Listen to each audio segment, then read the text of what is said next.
Liverpool Fan in Japan. Hello YouTube, Liverpool Fan in Japan here, the Miyazaki man, Sai. Alrighty, we lost to Fulham 3-2. It's still going to be a shiny season where we win the Premier League, which is the bread and butter of Liverpool FC. But it doesn't mean that things are all rosy. We have a right to share our grievances. And there are a few annoying traits that are starting to appear in Arne Slot's system, Arne Slot Penitentiary, locking up all the opposition managers, but also locking up the same 14 and 15 players that play every single week. Now, there's a big problem with the right-hand side. The right-hand side used to be our biggest threat. All our possession was funneled down the right-hand side. We're talking about Henderson, Trent Alexander-Arnold, and Mo Salah. But this is the prime Mo Salah. The Mo Salah who also had the benefit of being in a triangle attack that had the focus shared across them. The opposition had to be wary and be careful of Sadio Mane, a one-man band who rampaged down the left, cutting inside and scoring. Robertson going around the outside. Firmino dropping into the false nine position and causing havoc as well. Now, in this current setup where the whole system is designed for Mo Salah to go into the inside forward position and play make from there is no triangle threat. The forward is so far away, in this case Jota, from a number 10, in this case Szoboszlai, that he's isolated. And every time a ball gets hit up there, it's hit and hope when he can hold on to it or silkworm dribble his way through. The left-hand side is very isolated as well because Robertson doesn't constantly rampage up and down at the left-hand side. And the left mid as well is playing in between the lines, which is very far away from Jota and from Diaz as well, okay, or Gakpo in this instance. Now let's analyze the right-hand side in detail. Szoboszlai has the privilege of playing the 10 position, that, honourable 10 position with slightly less defensive duties, even though you press from the front. McAllister and Gravenberch are holding the midfield because they're technically able, super skillful ballers. It's a 4-2-4 in the press. Now, against opposition that don't have the lion's share of possession in the midfield, where a Szoboszlai can press the heck out of him, he's almost ineffective because on the ball, he's so timid. He almost takes the cowardly option 99% of the time, passing back. He never turns in midfield. He doesn't do a Gravenberch turn. He doesn't even do a McAllister waddling his way in from the midfield, even though he's got more physicality and probably, should be able to rampage through the midfield. Szoboszlai has become such a timid, safe player that it's such a waste to have him in that 10 position because you might have a defensive 10 to push their 6 to stop them from playing if they play a Rodri, for example, or Jorginho in the pivot, that kind of thing, right? But as an attacking threat to play make, he has no through ball, zero concept of a through ball. He's a great crosser, great technique. But he scored, I think he's assisted 0 since I remember, maybe 1 in his Liverpool career, whipping it in from the right-hand side to someone's head. He's got a quality delivery from the right-hand side, being a former winger at Leipzig and drifting into that position for Hungary as well. But he has no cross. He literally has assisted nothing with a lofted cross or flighted cross. His free kick taking, we've seen some highlight reels at Leipzig. I'm not having a go specifically at Dominic Szoboszlai, but he's capable of so much more.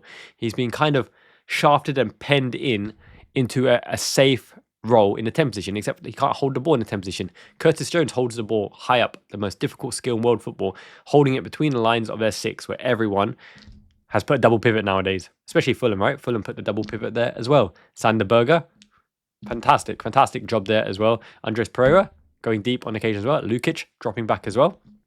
McAllister play makes between the lines, dribbled through. He helped open the scoring. That absolute rocket. I did say it's going to be a high scoring game with a rocket to open it. And there you go. McAllister rifled it into the side of the net. And he's capable of that. McAllister is so much a better 10 than Szoboszlai. But then again, Szoboszlai isn't a double pivot player or between the lines because his passing game is very lackluster. So what do you actually get with Szoboszlai? You get a runner. You get a runner and a presser at the moment. And he should be so much more. Sure, he can arrive late into the box, but he doesn't shoot. He's timid to shoot, even though he's got a cracking shot. He's not dominant in the air. At the moment, he's like a square piece in a round hole. The phrase was completely butchered there, but you know exactly what I mean.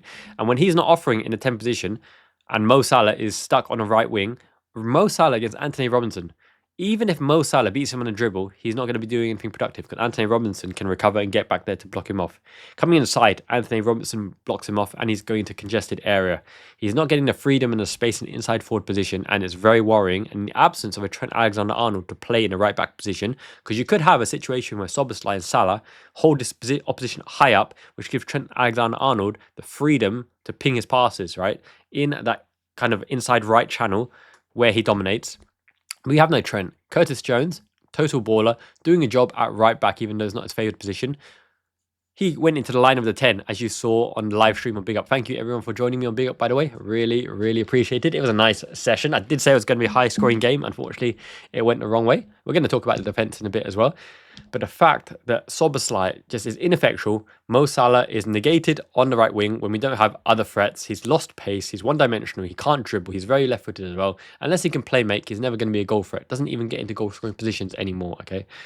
This is what I mean by our right side, which used to be our strength, where we used to always overload, where we were unstoppable, is a joke. It's quite a joke at the moment. There's zero threat. All the threat came from the left, with Gakpo driving in, trying to make something happen, going around the outside, lofting across, trying to cut inside for a shot, didn't get one shot off.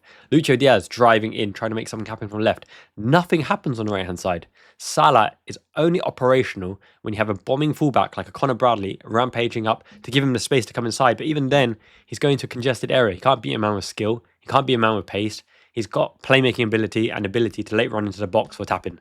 So with a diminished Mo Salah, you question what is the overall strategy that Arne Slot is trying to do, because it looks so reliant on Mo Salah to create from the right and our striker up front to plug away and attempt to hold up the ball for the rest of the team to catch up. But our midfield, McAllister and Gravenberch, are so far back that Jota is isolated. Nunes is going to get no through balls, acute through balls. Szoboszlai will never play a through ball. He's running around and he'll play it safe. He'll lay off responsibility to a Salah or someone else, going backwards to a Gravenberch, for example.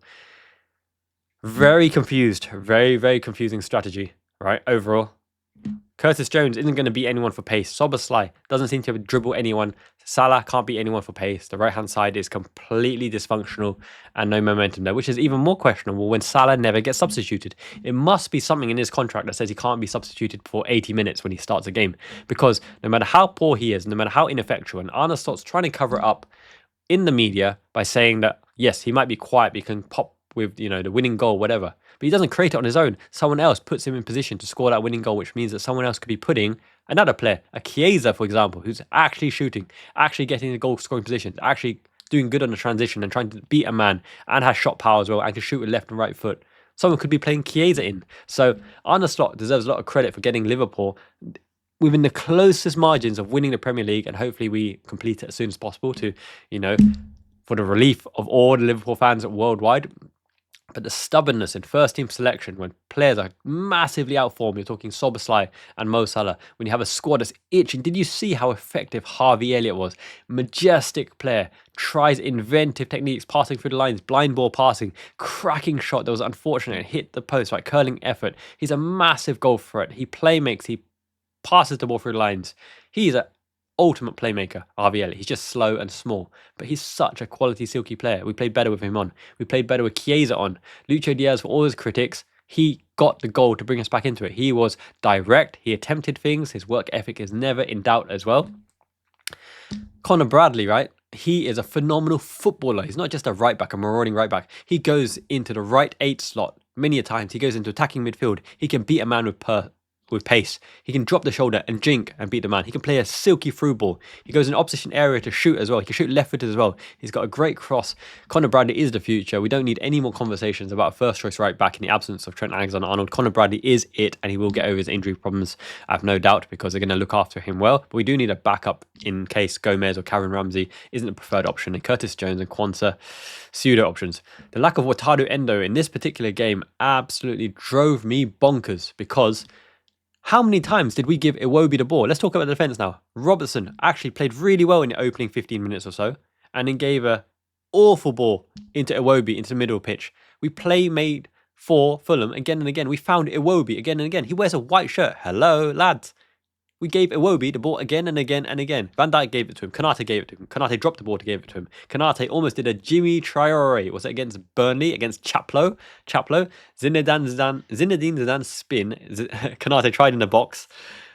Is it a French trait? I don't know, because Traore and Zidane and Konate, right? There must be something there. And gave her the ball. And he was like this. He's like hunched his pose, hoping it didn't come to any mistake. McAllister bailed us out in the first half to give us an undeserved lead. We barely attacked after that. Fulham had 56% possession, going up to 60% possession, right? They scored. Look, this is where the balance comes in. They had expected goal difference of 1. Now, I don't like this stat, but they scored 3 out of 4 shots. through our own mistakes. Van Dijk got robbed 3 times with a hook behind him. Now, Van Dijk is the least of our problems, but he made mistakes this game and he's not impenetrable anymore. Konate made big mistakes. He looked very, very shaky and his touch was off. Gravenberch and McAllister tried their best in a 2-man midfield when we could have congested the midfield. Putting Curtis Jones rotating there, Fulham easily bypassed that because their players were up for it. They had nothing to lose. They went directly at us, at the throat. They pressured us with physicality, with pace, with techers, with skills, and we couldn't handle it. When players and teams show us no respect, Liverpool under Kosh, we invite the pressure with Van Dijk and Konate to bring on and bypass their press, work behind them, work between them. But we invited the pressure and we destroyed ourselves because their pressure worked and dispossessed us of the ball in the worst positions. The ultimate playmaker is Gengen pressing, as Jurgen Klopp said, and they Gengen pressed and took the ball off us again and again. Why, oh why, do we mess around with the back when obviously the touch is not on it, whether it's the sunshine in the face or on the shot, slight shiny head reflecting on our own players' eyes? It just did not work. It obviously did not work, the system. And at half-time, we expected changes. We expected absolute changes. I mean, let's go back to Endo. Sitting in that 6th position, he would have blocked off Iwobi's path. He would have crunched Lukic. Andres Pereira would have got no freedom at all. They would have never run in between the lines. He would have tracked intelligent runners into our penalty area and dispossessed them or shuffled them away. And yet, he doesn't play with Tadio Endo in a game that's crying out for us to destroy them in our 6th position because that is where they camped the whole game and got all of their success. Literally, Andres Pereira, Lukic, right? And Muniz even dropped in that position as well. You put Endo there, and they have no joy in that 6th position, that zone in front of our defence. It was hopeless. It was absolutely hopeless. Chiesa came on with 10 minutes, and he had more break spark than Mo Salah did in the last 5 games. We've been massively off colour and off form since the PSG game. We didn't deserve to win a PSG game. We got thoroughly outplayed in the Carabao Cup final. Since February, we've looked appalling. No ideas, no patterns of play, no plan B. And he maintains the same starting 11 again and again. The only rotation options he does is Núñez for Jota or Diaz and Gakpo. But Gakpo has been injured, granted as well. No one ever replaces Mo Salah despite how off-colour he is and how ineffectual he is. We don't play with bravery and conviction because we don't have anyone near our striker. Right, and when the defense is shaky as well, we got nothing left. In that case, you shore it up with Tadio Endo. You go for creative players who are comfortable in the ball, whether it's Curtis Jones or Harvey Elliott as well. And Harvey Elliott definitely is getting unfair rub of the green here because he's so good, right? You hope that Arne Slot learns from these mistakes because I love him as a tactician and he's so well spoken in the media, but his decisions lately are super frustrating and super annoying and super stubborn as well. And it's almost not just boring. It's bad. It's plain bad. We barely squeaked through Everton, right? They had the chances. Beto had the best chance of the match as well. We're relying on long shots from McAllister to get us a lead in a game that we thoroughly were outplayed. We lost in the cup competitions, and yet we're due to win the Premier League. So, successful first season if we win the Premier League, and I hope it's a when and not if. Arsenal are faltering. They'll drop points as well. They're not consistent. They got no firepower. They got injuries throughout the squad as well. In the summer, when we rebuild, and it will be an evolution, right? It won't be transition. When Slot gets his players in, he better utilize a squad of 20. And this is what I mean by the Mo Salah conundrum. Do you really want to pay him £350,000 for this version of Mo Salah who's ineffectual when you could use that wage and that signing on fee? Because remember, it's not free, it's a signing on fee. Huge amount. It would be 10 to 20 million to re-sign Mo Salah, getting him up until 36 years old. You could be getting 2 playmakers of the highest quality, 2 pace merchants who will give you options of variety. You're talking Eberechi Eze, Brian Mbeumo, and Antoine Semenyo, Kudos as well, Mohamed Kudos. You could be getting lots of quality players. You could even put out a cheeky bid for Jared Bowen. You might look at Paqueta if you want at West Ham. Lots and lots of options. You could get a playmaker as well, Charles de Ketelaere. You could get Xavi Simons, Cunha dropping between the lines as well, João Pedro at Brighton. Lots and lots of good options for a fee to renew Mo Salah or for a fee for Isak. But Isak's got muscular problems, groin injuries that will never go away as well. So question mark around that signing. And Newcastle don't need to sell him, offered a new contract as well. So it's no coincidence that when Mo Salah plays well, is on form, scores a penalty, scores the winning goal, actually has a good game, he comes out in front of the media and says, Liverpool have offered me no terms, no contracts, I'm closer to leaving than staying, because that's when he's got the strongest hands, he's got all the aces in his pocket, and he wants renewals on his terms. But this is the Mo Salah you're going to get. He's going to score bundles and bundles of goals when the system is made for him and funnel through him at the expense of the rest of the team. And he'll be off colour because physically and in terms of his prime, that's way gone already. but you get a creative playmaker who's always a consistent channel of goals if you funnel it through him. So there's a balance to be had there. I'd offer him 300k with an option that both sides need to agree on to re-sign because of the fact that he's always fit, always available, doesn't kick up much of a fuss. He always does score goals if you funnel it through him, create from that position. We need additional players in the offensive third to take the burden and pressure off him constantly having to save our bacon time and time again. We're going to need a creative playmaker, a versatile midfielder. Carlos Baleba would be excellent from Brighton as well. First choice left back because Robertson tries his best, but yeah, we really need quality in the fullback positions. Bradley is immense. Hope he can get over his injury woes. Georgi Mamashashvili scored prevented a fantastic penalty, man of the match performance against Vinicius Jr. Still owed the €20 or €50 or whatever he bet against him. Defense, questionable, but if you have a destroyer or functional midfield in front of him, they should be okay.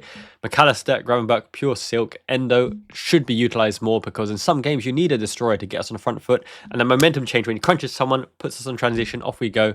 We need players closer to the striker. At the moment, the football's a bit depressing. Arne Slot needs to wake up and be less stubborn.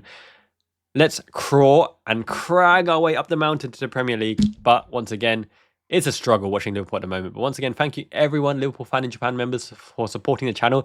Hope you enjoyed the Mamacita Maimi Miyazaki Mama Mai outtakes as well. More competitions coming up, more exclusive videos coming up. I'll try to put one up today or tomorrow as well.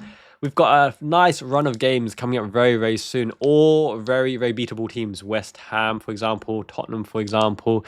Very, very beatable teams. Okay, so let's get this signed, sealed and delivered as soon as possible and look forward to the summer break.